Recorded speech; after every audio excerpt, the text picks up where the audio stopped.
My name is Julian Ferrier. I'm the CEO and one of the founders of Backflip Studios. We were here at GDC, or I was here at GDC about a year ago with two of my co-founders, Dale Toms and Tom Blind, and we were trying to decide whether we could start an iPhone gaming company. And we, at the time, actually thought it was too late. So a lot of the material in this presentation is I think what I wish I would have seen at this time last year, standing on a cliff trying to decide if I could do this.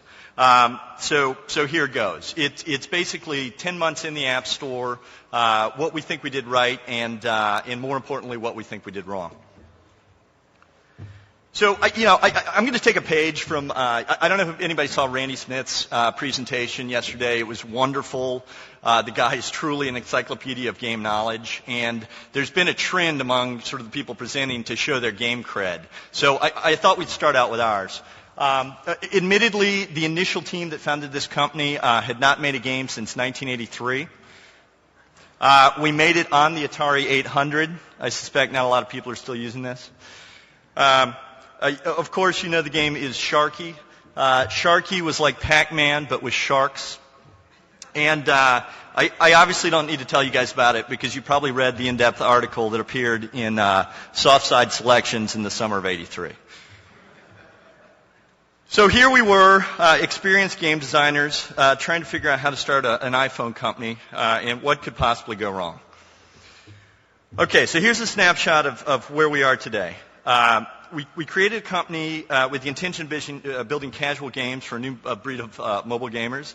I know that sounds like a load of shit, but truly I think the iPhone to us was a new vehicle for gaming. Suddenly my mom, my sister, folks who never spent time with me in the basement trying to figure out Oblivion were now playing for 1 to 5 minutes on the subway, or really just using it as sort of broader entertainment. We founded the company in April of '09. We've had products live for about 9.5 months. We have 22 million installs to date, and I'm actually going to use some real data here because I think it's a hell of a lot more interesting than speaking in generalities. We've had 5 products that peaked in the top 5 overall. We had 3 products that never touched the top 100, and I'm going to focus on these a little bit too because I think it's slightly more interesting. We've done about $2.5 million in net revenue. 1.5 of that is from just straight App Store sales. And I actually think the second number is much, much more interesting. We've done $1 million in mobile advertising as a net number, and that's over a 6-month time period. So to me, part of this conversation is going to be about free impressions and what they can do for you as a company.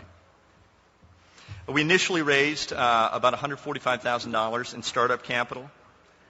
We are currently 7 full-time employees and 8 contractors, some of which are full-time, some of which are part-time. And we're based in Boulder, Colorado. So here is just I'll go over this slide very quickly, but it shows the apps that we currently have in the market, and then it shows a few that we have about ready to drop. And so we have the Ragdoll franchise on the right-hand column. The first one got as high as 3.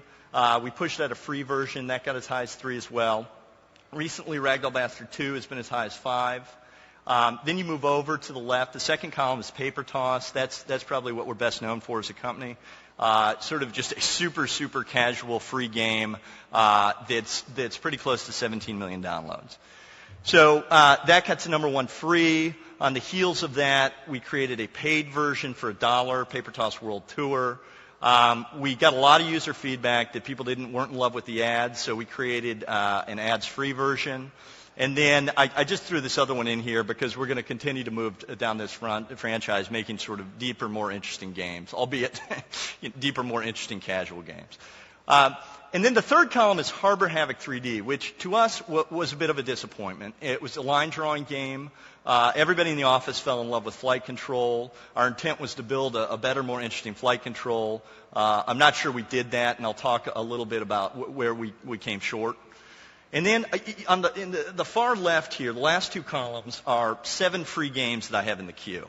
So to me, keeping my free impression levels high and usage level high is really very important for us as a company strategically for 2010. Okay, very briefly, what I think we did right. So we assembled a very talented and experienced team. My second slide was sort of a joke. We actually we hadn't launched any really successful games on the iPhone, but we had launched a product that was free that got about 500,000 downloads very early on. And also, all of our guys from the get-go had been working with the SDK since the day it came out. So we literally hit the ground running, and were able to get our first product out in about a month and a half. We as a company focused on distribution. So, I mean, obviously, game design is what this conference is about, and it's what, we as a company have to do very, very well. But I think in tandem with that, we focused on how to best distribute this within sort of the Apple ecosystem and within sort of the iPhone ecosystem. So we wanted to create our own distribution in addition to being reliant upon Apple's good graces. So we gave something away for free, and we leveraged the hell out of it. Another thing I think that we're doing that is slightly different, but a lot of people are doing it now, is we rapidly try to diversify our revenue streams. So we didn't have a ton of game industry experience, but we had a lot of startup experience. And so we got the App Store sales going. Those were pretty good. But right on the heels of that, we started looking into mobile advertising through AdMob, through Google, through Quattro. And for us, that's become as important a revenue stream as sort of straight App Store sales. And then thirdly is in-app purchases, which is, the hottest trend right now. And admittedly, we're not where we need to be there. But in 2010, I would also like to design my games around that third leg of the stool. We kept production cycles very, very short. So, initially in this slide, it said 3 to 8 weeks. But, everybody here knows that's a lie. So that it actually means sort of 4 to 12 weeks. But it is relatively short. We designed for the medium, I think, which meant sort of nailing the touch interface, getting the controls right. The previous presenters, CANABALT is probably the best example of designing for the medium. There's no dual joysticks. There's no confusing controls, though, Minigore and some other folks have done that right. But it is something that I think we do as a company. We designed for the audience. Again, it was sort of a broader, more casual game. We weren't targeting the hardcore gamers. We were targeting sort of some newcomers to gaming, and also, people who just like one really good mechanic. We created some economies within the company, technical and otherwise. I spent a lot of time working with the press, especially in the early days, to sort of get the word out, and I think that was helpful. We worked very closely with Apple from the beginning, and what that meant in the beginning was I had a friend of a friend of a friend who knew somebody who worked at Apple. So I literally leveraged that until where we are today with them, which is much, much higher up the sort of dialogue curve. Now we have a much better relationship with them. But I really can't overemphasize this point enough. Figuring out a way to find somebody who works at Apple is extraordinarily important. They control this road, and in order to get on it, you got to have that relationship. So I didn't know anybody there, and I just was grinding away until they talked to me. And then finally, listening to users. There's no platform more immediate than the iPhone. So we use both the reviews we get on the iPhone, but we also use Touch Arcade forums, things like that, and that's been extremely valuable to our ability to iterate. Okay, so this is real data from Paper Toss for 2 months, and I actually think this is it's very important both to my company and potentially to other people's companies to understand what you can do with free impressions. And maybe this might seem obvious, but I'm going to show it to you anyway. So on a monthly basis, we get roughly 400 million impressions from Paper Toss. Those are from our free game. And what I mean by impressions is, an ad served or a house ad served or something like that. And with those impressions, I am able to have a tremendous amount of flexibility with what I do as a company. So in December of this year, I used to run a small section of the search business for Yahoo.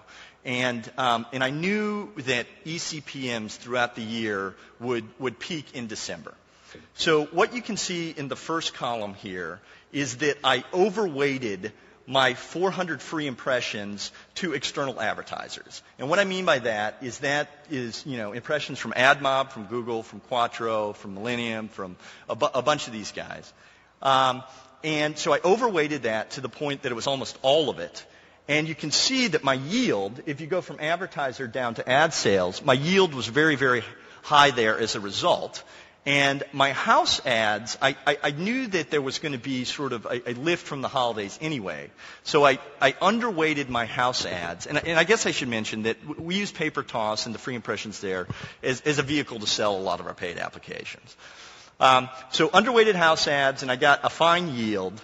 And then this was based on the, roughly 50 million monthly sessions and 7 million uniques. So the important part of this is to see the difference between December and January. So in January, I inverted the equation a little bit. I overweighted the house inventory, knowing that the overall eCPMs in the market were going to go through the floor. You can see that I underweighted that, or I overweighted the house, and as a result, I nearly doubled my App Store sales in January. So we got all 4 of our paid apps into the top 100 games for the duration of the month, and got a much better yield than we would have had we just given all of those impressions away to advertisers. So anyway, that's that. If you take anything away from this presentation, it's that free impressions give you a lot of flexibility. And both on sort of the revenue side in addition to a number of other things. Okay, here's another interesting tidbit and I wish somebody would have showed me this last year. This was our first title, and basically I'm going to go through the catalysts for what I think caused growth over the lifetime of this title. So we launched in sort of mid-May. Great user reviews, great critical reviews, but nobody really cared. We were just another indie, didn't have any distribution power, hadn't made a name for ourselves. But fortunately, Apple was nice enough to recognize the game and feature it in what we're playing. So almost overnight, we saw our daily downloads lift by about 2,000 a day there. On the heels of that, we launched a light version. And for me, the light version has 2 different messages. We've had one product that's gone through the roof of the light version. We've had one that got cannibalized as a result of the light version. So here, Ragdoll Lite goes live, and concurrently Paper Toss was launching, but hadn't become really, really popular yet. So it goes live, and again, you probably see a lift of roughly 2,000 a day as a result of the light version. So here, it sort of gets interesting. So Ragdoll Blaster house ads, we started running in Paper Toss, and we got a substantial lift at that point. So we were looking at a lift of roughly 4,000 a day. Paper Toss was really rolling. We're probably at 5 million downloads at this point. So we put the light house ads in Paper Toss here, and then that's where we really peaked. So we had all the cylinders firing at this point. Okay, the curve started to come back down. We again got featured by Apple in What's Hot. You can see that's a substantial lift again, roughly 2,000 daily. And then, the life of apps generally starts to fade around this point. I put this in here not because it gave us a big spike, but because it didn't. So when we dropped our price from $2 to $1, we got sort of the normal, we got a spike, but it wasn't really substantial. And I can't really even differentiate it from the rest of the curve there. So here's another interesting spike for us. Everybody talks about the holiday lift of sales. It really is crazy. So, we had a 5 to 10 multiplier for the holidays. And then here, per my last slide, you can see where I started using heavy house ads in January to keep our sales high. Okay, so I'm going to talk a little bit about what I think we did wrong. So we had a couple really, really successful applications. We thought we were pretty good at this game at this point. And we launched Harbor Havoc 3D. And Harbor Havoc 3D really didn't do anything. And here are a few of the reasons that I suspect. So we launched in an overly saturated market. We can be faulted with thinking that we thought we were building a better flight control because it was more complex and harder and what we thought was a deeper game. But I'm not sure if you need to make flight control a deeper game in retrospect. So anyway, obviously line drawing was overly saturated. Around the same time, we pushed for press coverage too soon, so I think this is a very valuable lesson. I leaned on all the folks I'd building relationships with on the press side to give me coverage right around the time this thing was going to launch, or we thought it was going to launch. So they did it, but it went too soon. So we got our app rejected by Apple, I think multiple times in this case. It delayed the launch, and I think a lot of the time I spent with the press was wasted. The development cycle on this was ridiculous. We started this game right after flight control came out. Imanji launched a wonderful boat routing game that was strikingly similar. So we tabled this thing and waited a month or two, added some more depth to it, and then pushed it out. And at that point, the market was saturated. I don't think we played this game enough. We pushed it out the door before it was ready. It didn't have a fast forward button. It didn't save state, which is, I can't believe that we overlooked that. I think we just thought that each level was an individual game and played quickly and that people really didn't care. We were very wrong. Everyone cared. And I think the overall game was it was too hard a game. So this is interesting because the slide I showed you with regard to Ragdoll, the light version just made sales go through the roof. With this version, it literally cut our sales in half. Now, I'm not totally sure why, but I think part of that is this only had 4 levels, so it was 4 individual games. And when we gave away 2 of those, or one of them, there's just no reason to buy this game. So, another tough lesson.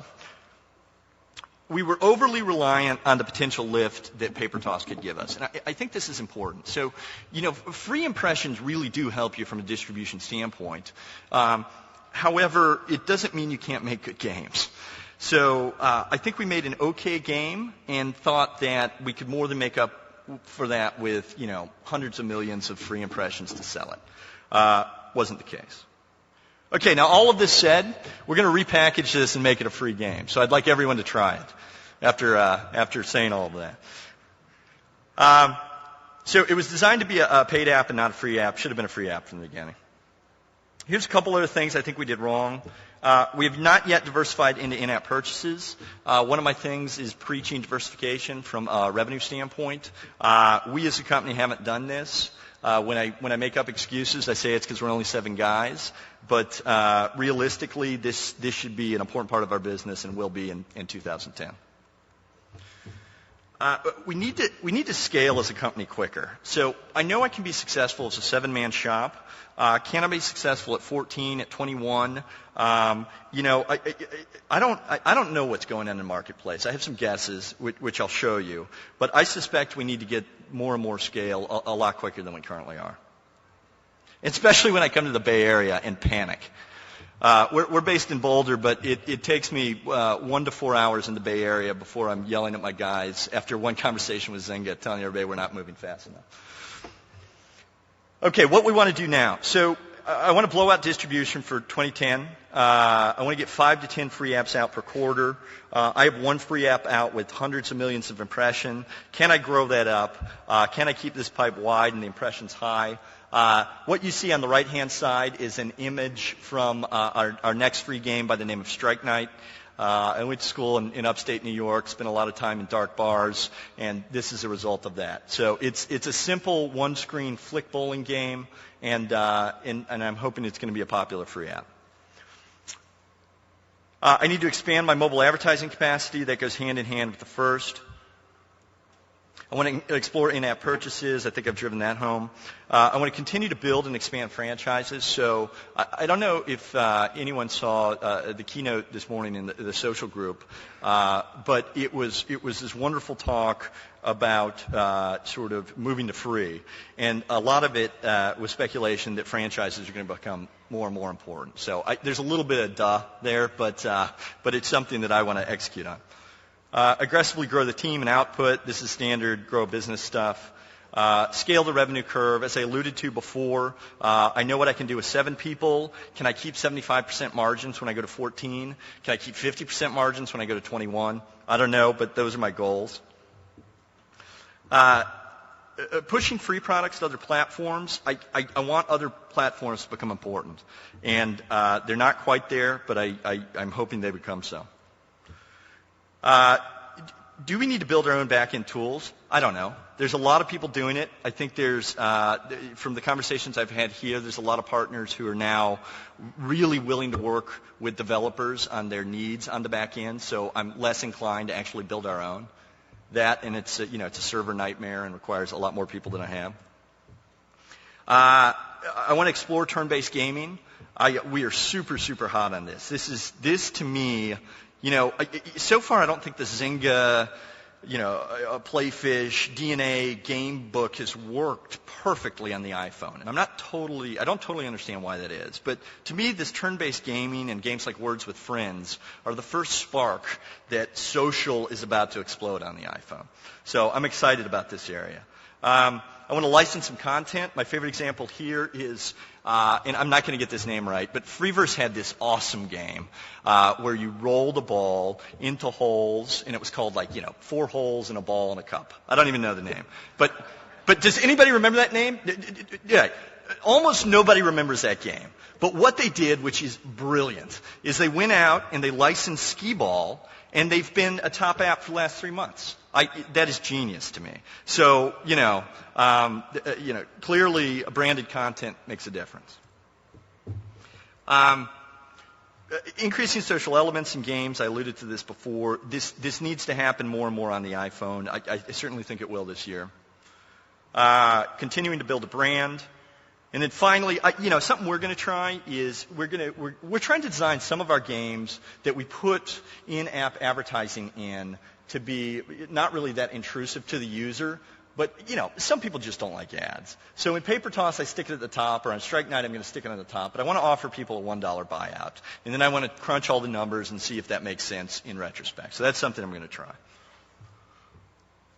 Okay, quickly, here are my concerns.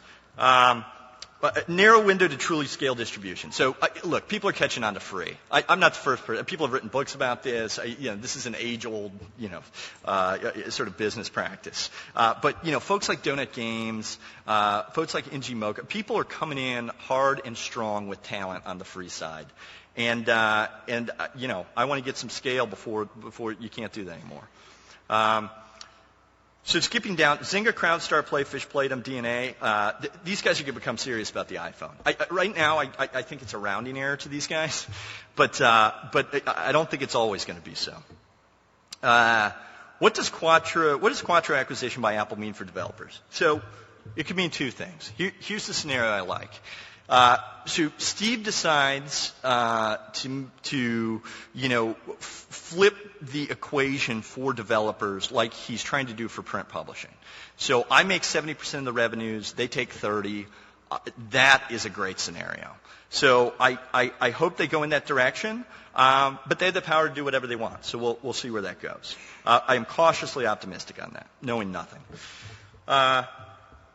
why hasn't the blueprint for virtual goods yet exploded on mobile? I think it's about to. I think, again, what is this? That Canadian launch that Ingimoco had, We Rule, that to me is starting to feel like an interesting social game. So I think we're right there.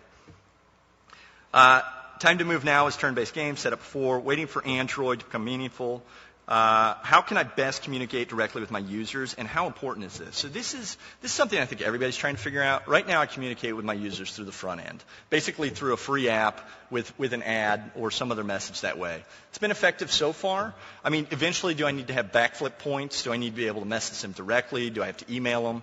I don't know. But that's something I'm sort of thinking through right now. Okay, and this is it. This is my last slide. So final thoughts and predictions. Brand's going to matter a lot more.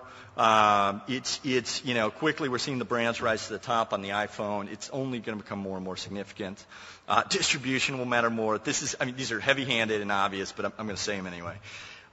Data matters more, so this is interesting. And again, the Playfish guys this morning brought up a wonderful point, is that they're starting to hire quants. And I've thought about this too. So I now, at this point, have loads of data that I don't have the time to sift through.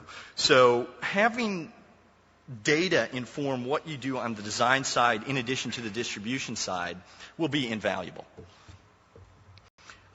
Mobile advertising, I think, is going to change the game. I'll allude to my days at Yahoo again on this. We were sitting around in '98 looking at each other saying, there's no way that advertising is going to support all this. So I think there's some of that a little bit still in mobile. Advertising is going to support a lot. 2010 is going to be exciting. Fallout roll-up has begun. We've already seen some shots being fired. It's going to be nuts. Non-gaming audience is going to continue to expand. I think the iPhone again is this. It's just entertainment, right? It's not a game. It's just broad entertainment. So this is a point I'll leave you with too. And so mitigating volatility in my own business is crucial. And here's what I mean by that. So I manage my assets much like somebody in finance would manage a portfolio. My assets have different lifetimes, different yields, both on the advertising side, the straight app store side. And what I'm able to do with that is I'm able to create, hopefully, a diversified portfolio that allows me to thrive as a business. I think maintaining our impression footprint is critical.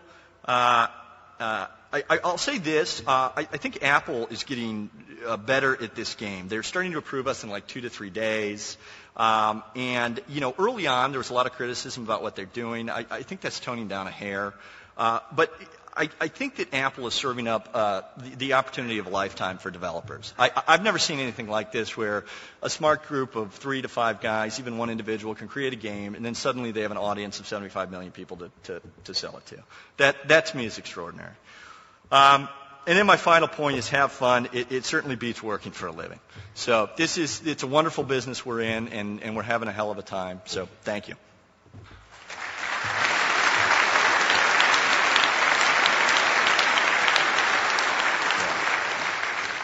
That might be, I don't know. I think I've actually used my allotted time, but if there's maybe a quick question, or two apparently. Yeah. I had a quick note. I actually run the mobile division at Playdom, and you had a couple of points. You had said that the blueprint for virtual goods and how that translates to the iPhone. What we've seen actually is that it actually does translate really well. I'd love to hear that. But the major difference is that our games are on the web, and then we pull them onto mobile, and we have a lot of emotional engagement that we drive over. Whereas when I play Ragdoll Blaster, I'm not emotionally engaged. It's a fun experience a bunch of times in a row. Yeah. And I'll keep coming back to play. I think that's really interesting. Right? But there's not a lot of emotional buy-in. And when I have a game like one of our games, Sorority Life, we have people. I had somebody on our Mobsters game spend $900 in an evening. Yeah. Just because they were buying stuff. If you could email me that name, that'd be awesome. Thank you. No, so listen, I'd love to sit down with you at some point and get that kind of feedback, because it's feedback we need. Absolutely. Yeah. Awesome. Thank you. Hi. I produced an independent game a while back called Aves, and we ended up getting featured by Apple 3 times, but we didn't have any internal contacts. But the one thing that was totally critical to us was the user community on Touch Arcade. Yeah, right. Because we posted there, and they were amazing, especially the people who just played the games. Yeah. And gave us feedback, what they liked, what they didn't, and especially the editors. It was a very fair forum to give reviews. But could you talk a little bit more about... Yeah, so it's actually a wonderful point. I should have talked about it more. Maybe I'll have, yeah, absolutely. So, my wife jokes that every night after dinner I spend all of my time chatting with 11 to 14-year-olds in Touch Arcade, which, sadly might not be far from the truth. So anyway, the feedback is absolutely unbelievable. And in Touch Arcade, you get the zealots. You get the people who play all 150 of your levels within the first 2 hours that it's out. For us, that kind of feedback, the App Store feedback's really good for making sort of broader tweaks. The Touch Arcade is for, nobody liked the color of that character. People hated this sound. People want harder levels. I mean, we've literally adjusted, our difficulty curve as a result of Touch Arcade feedback. And so far, that's where the real conversation is. So I appreciate you bringing that up. Hi. What are your thoughts on OpenFaint, Network, and other tools like that? Yeah, so they're wonderful, right? We're a shop of 7 people, and to the extent that I don't have to deal with any of that, I love partners who are willing to do that for me. Now that I have 22 million users, I am looking for deeper relationships with those partners, all of whom have been sort of willing to have that discussion. So, and what that means is, will you support turn-based gaming?